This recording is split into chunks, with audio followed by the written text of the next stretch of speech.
Teman-teman yang dirahmati Allah Subhanahu wa taala, malam ini kita membahas tentang 4G yang kalau dalam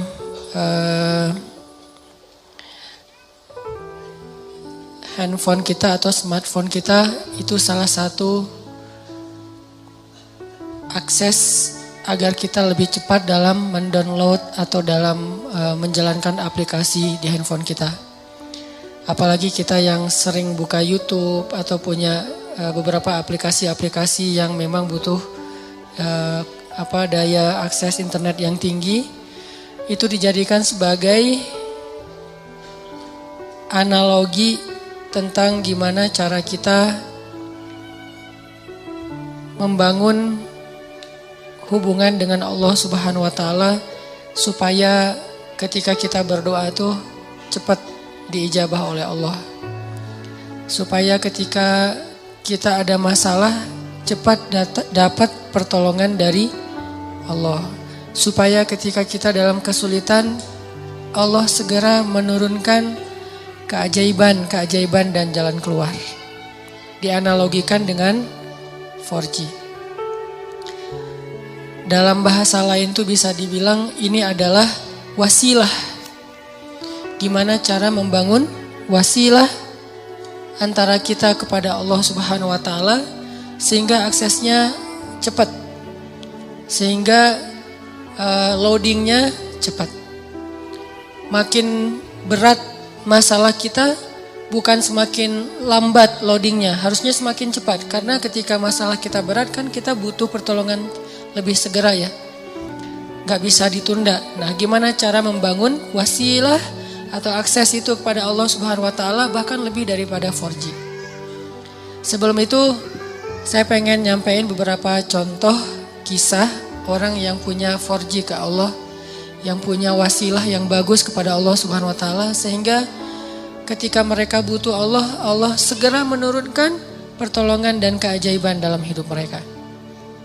Salah satunya adalah cerita Ibrahim bin Adham. Kita tahu Ibrahim bin Adham ini salah satu tokoh tasawuf yang dikenal di antara para ulama bukan dengan keilmuannya, bukan dengan hafalan hadis-hadisnya, bukan dengan fikihnya, tapi dengan kedekatannya kepada Allah dan diijabahnya doa dia. Ini Ibrahim bin Adham. Secara status Ibrahim bin Adham ini emang orang miskin, bahkan bisa dibilang fakir. Tapi secara realitas kalau kita baca kisah beliau gak pernah kekurangan. Beliau gak pernah kesulitan. Miskin hartanya, hampir dibilang gak punya aset, gak punya tabungan. Tapi pengen apa aja Allah kabulkan. Mirip dengan Uwais Al-Qarani di zaman tabi'in. Emang orang miskin dari desa Qaran Yaman. Tapi Uwais Al-Qarani ini selalu dimudahin sama Allah dalam setiap urusannya. Jadi kesimpulannya dari sini kita jadi tahu yang paling kita butuhin dalam hidup itu bukan berlimpah harta. Yang paling kita butuhin dalam hidup itu bukan banyaknya aset. Walaupun itu baik dan itu sesuatu yang perlu disyukuri, bukan dihindari. Dan kalau perlu kita perjuangkan. Tapi itu bukan yang paling kita butuhin dalam hidup. Bukan banyak teman, walaupun banyak teman itu justru kebaikan. Dan seorang muslim itu emang harus bermuamalah, harus terbuka, harus banyak teman, banyak sahabat, banyak pengikut kalau perlu. Tapi bukan itu nomor satunya. Karena kalau kita punya banyak harta, tapi Allah Subhanahu wa taala tidak memberikan kita kebaikan di dalamnya, maka harta itu tidak memberi manfaat apa-apa buat kita. Malah banyak banget orang yang dengan harta yang bertambah juga masalahnya. Bertambah harta, bertambah konflik keluarga. Bertambah harta, bertambah banyak musuhnya. Bertambah harta, bertambah banyak yang ilfil sama dia. Yang lebih parah lagi bertambah harta, bertambah jauh dia dari Allah Subhanahu wa taala.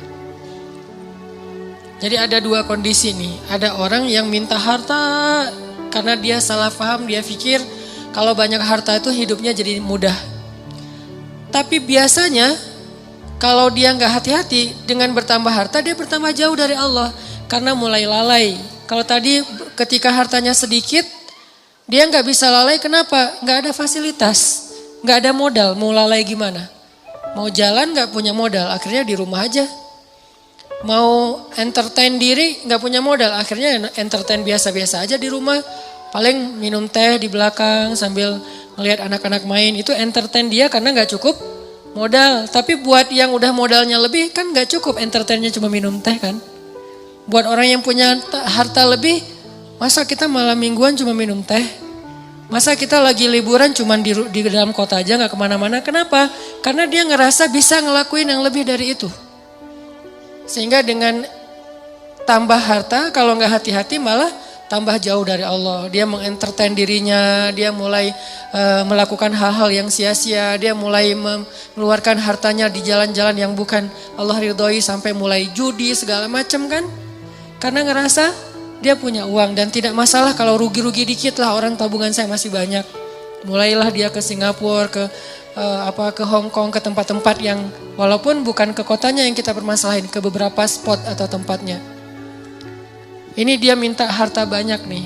Ternyata harta itu tidak ngasih dia kenyamanan hidup. Belum lagi nanti dengan kehidupan lifestyle-nya yang udah berubah, rumah tangganya udah gak nyaman. Saya punya teman yang pernah ngerasain yang kayak gitu beberapa orang. Dan curhat. Alhamdulillahnya udah hijrah sekarang. Dia ngerasa, kenapa ya uang saya banyak, berlimpah, bisnis saya lancar, kok saya kayak jauh gitu dari anak. Hampir saya gak pernah duduk bareng dengan anak, gak pernah dengerin mereka curhat, gak pernah nemenin anak saya main. Bahkan nganterin sekolah atau jemput sekolah aja jarang. Saya pikir dengan memfasilitasi kebutuhan anak saya berarti saya udah sayang sama dia. Udah ada mobil pribadi khusus buat istri, buat anak, ada 3 anak masing-masing 1 mobil. Dengan alasan yang masih logis. Kalau 1 mobil bertiga gak efektif karena sekolahnya jauh-jauh takut telat. Belum lagi nanti pulang sekolahnya beda waktu, kan gak nyaman. Akhirnya dikasihlah 3 mobil dan itu logis sebetulnya. Dengan 3 driver. Bayar sekolah yang paling mahal. Kemudian di rumah masing-masing kamar tuh ada entertainnya dengan layar besar, layar datar, gede dan segala macam, ada game segala macam. Pokoknya kehidupannya tuh udah sangat terfasilitasi, tapi kok gak happy. Mungkin mereka gak ngeluh masalah kurang makan, gak ngeluh masalah kurang biaya, tapi mengeluh kurang sentuhan dari orang tua. Dia ngerasain itu. Karena semakin dia sukses, jaringan dia semakin luas, terus kerjaan dia semakin banyak, deadline-nya makin banyak yang mengepres dia, bikin dia benar-benar dalam keadaan stres tinggi. Belum lagi nanti tuntutan entertainnya lebih besar karena teman-temannya berharap ke dia. Kayak misalnya kita ada duit, pasti teman kita pengen ditraktirin. Kalau kita gak punya duit, gak ada yang ngajak kita karena gak bakal ditraktirin. Jadi diem aja di rumah kan ya. Kalau misalnya dianggap kita sukses, kapan nih makan-makan, kan suka gitu tuh. Kita baru dapat job nih, atau baru diterima kerja, atau baru selesai bisnis. Kapan nih makan-makan? Dan itu hal yang sangat wajar, natural terjadi. Sehingga keluar rumah pagi, pulang sore, malam harus keluar lagi buat entertain tamu, segala macam. Dia punya beberapa Ferrari. Kadang-kadang balapan lagi, malam minggu balapan. Gak bahagia. Sampai akhirnya dia banting setir, dia tinggalkan semua itu, bahkan dia suka main ke Alexis dulu tuh. Dia bilang 1 malam tuh, bohong kalau orang bilang di sana biasa-biasa aja. Saya 1 malam ngabisin di situ 150 juta Ustadz. 150 juta 1 malam. Ini kata dia ya, bukan kata saya. Dan saya mah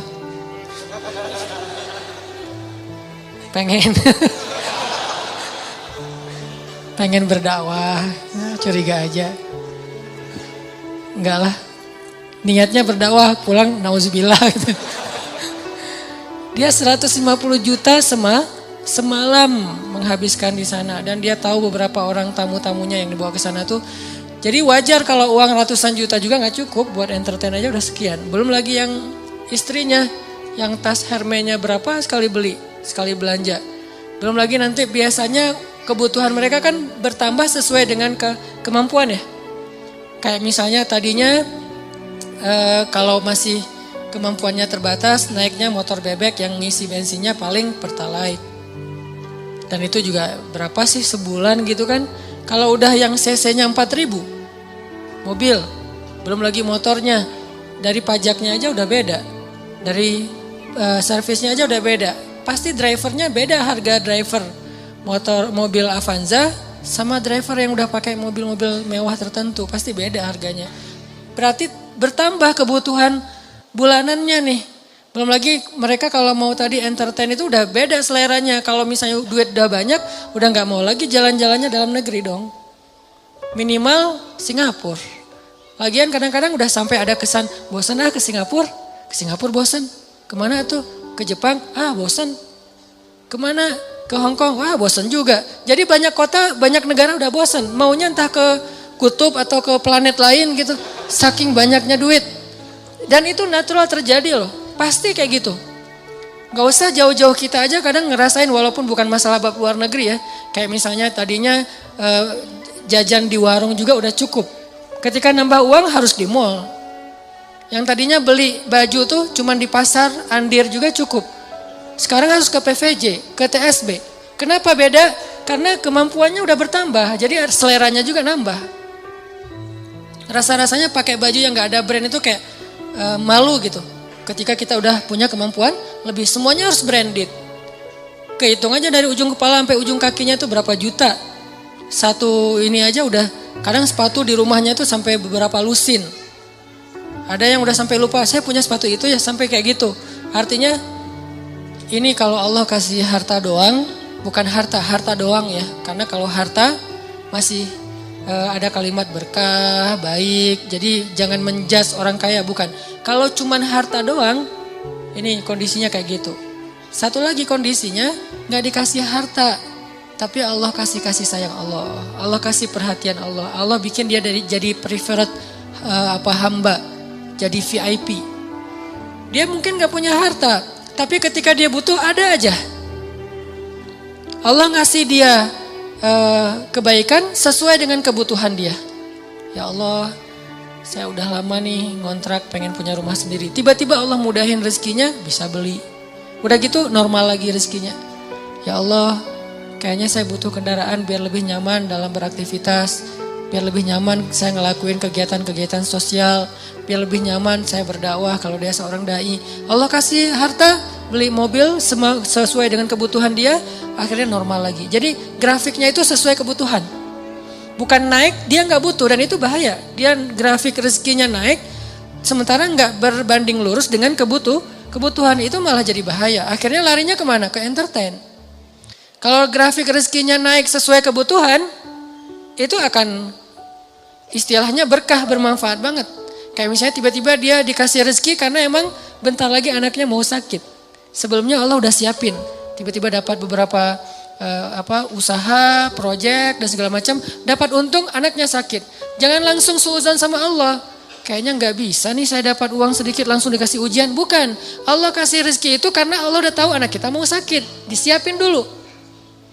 Jangan dibalik. Giliran saya ada rezeki sakit, inilah itulah segala macam. Kayak nggak bisa aja saya pegang duit. Bukan, kebalik. Kalau Allah nggak takdirkan anaknya sakit, mungkin nggak ada rezeki sebelumnya. Jadi Allah siapin dia biar dia nggak panik. Karena Allah tahu batas kuota iman dia tuh, Allah tahu. Ada orang yang imannya dikasih ujian dulu baru dikasih pertolongan. Ada yang Allah imannya dikasih pertolongan dulu baru dikasih ujian. Kan beda-beda nih.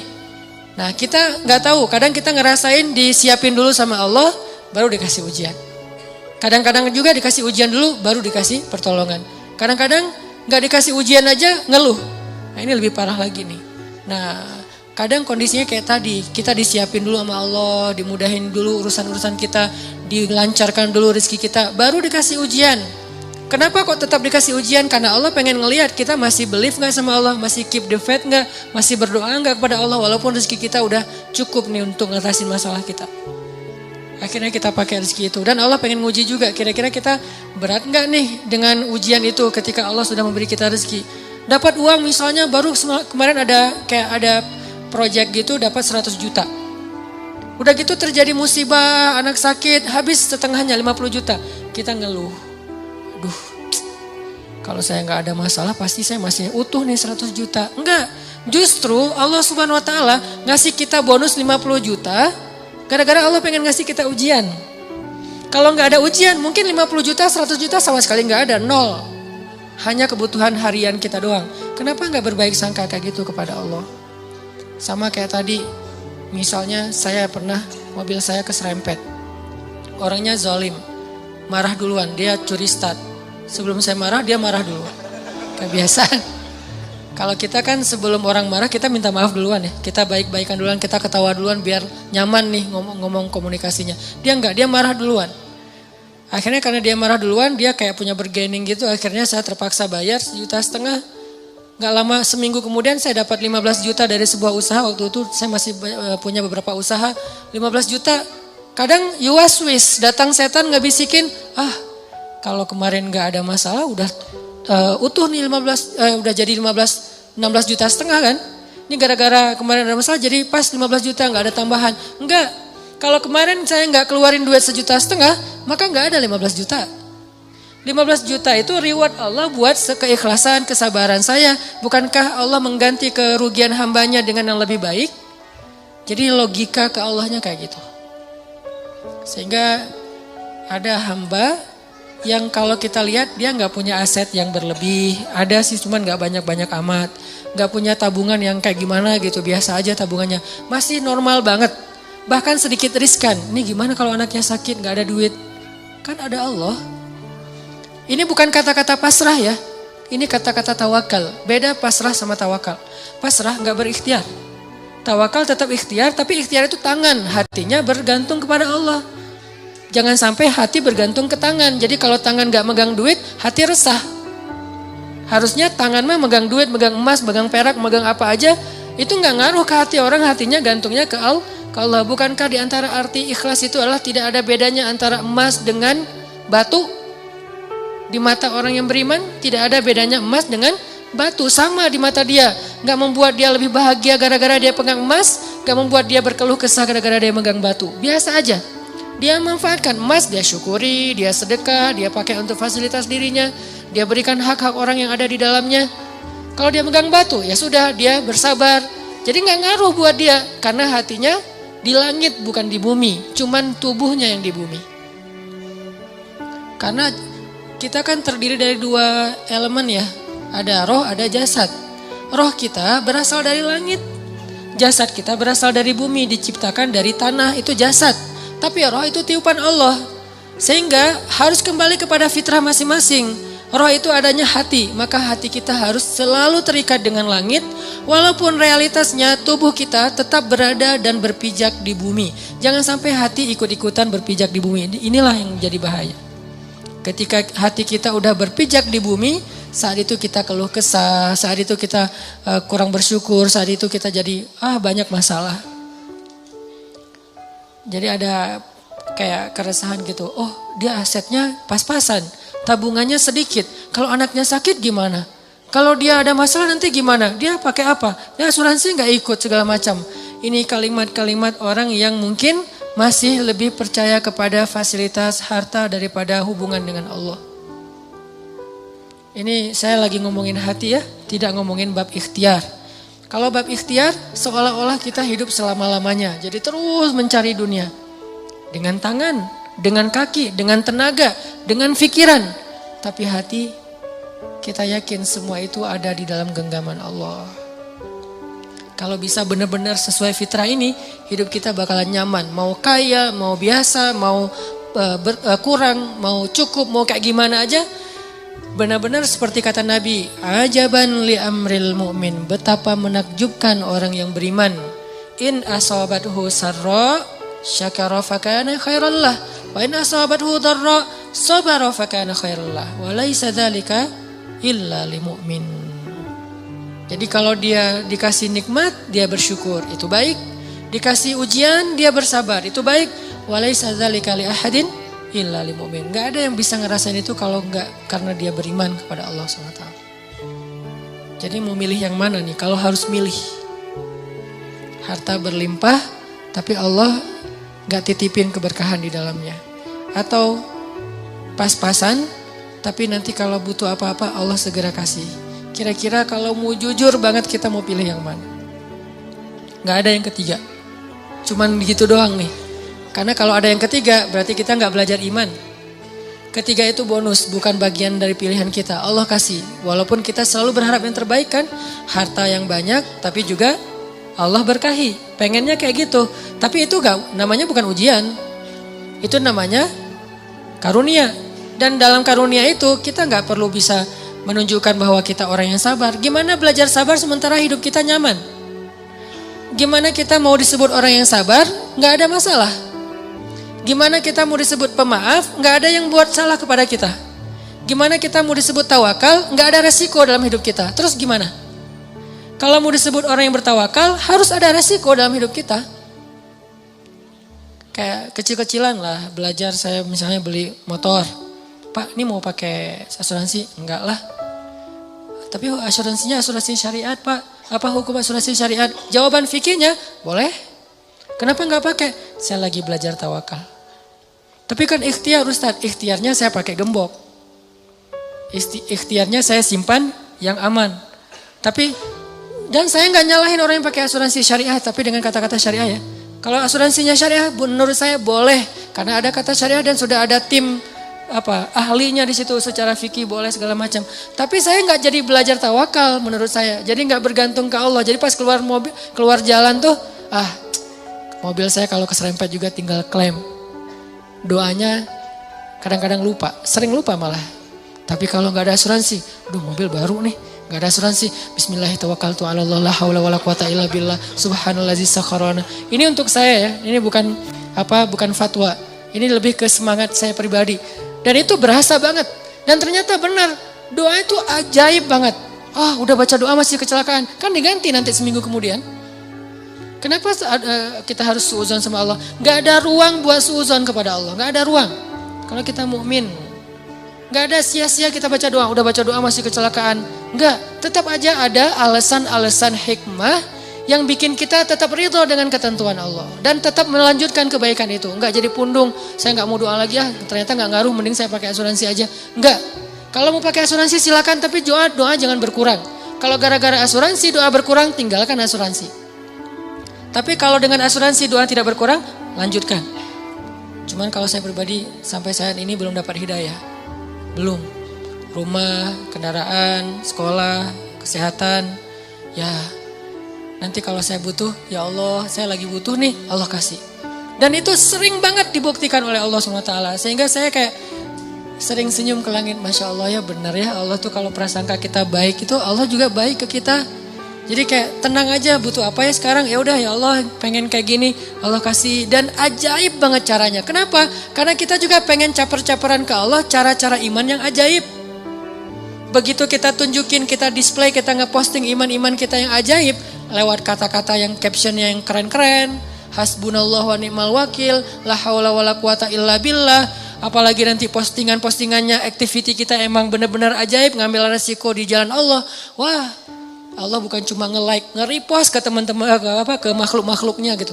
Lihat nih hambaku. Sehingga Allah nolongin kita sambil ngepamerin kepada makhluknya biar mereka tahu betapa Allah itu maha pengasih lagi maha penyayang. Ini cara bangun akses ke Allah biar 4G. Bukan berarti saya udah 4G, ini lebih ke kayak sharing pengalaman kecil saya yang teman-teman pasti punya yang lebih dari itu. Dan saling watawasaubil hak di sini watawasaubil sob. Saling sharing biar kita makin yakin dan makin sabar. Jadi ternyata 4G kita itu dalam hidup bukan fasilitas hidup. 4G kita itu bukan kekuatan fisik. 4G kita itu bukan networking. 4G kita itu adalah hati. Jadi kalau ibarat hidup kita itu adalah perangkat smartphone, maka 4G-nya adalah iman hati. Makin kuat iman berarti makin 4G. Makin lemah iman berarti tidak 4G. Makin lemah lagi bahkan sinyalnya putus-putus. Dan di sini kita bisa tahu, makin kuat iman kita, makin mudah kita berkomunikasi dengan Allah SWT. Kadang-kadang gak pakai kata-kata, cuman sinyal dari hati doang sampai ke langit, langsung Allah turunkan solusi. Kenapa? Karena 4G iman. Jadi 4G dalam bahasa kita di sini adalah 4G iman, akses iman kita, hati kita kepada Allah SWT.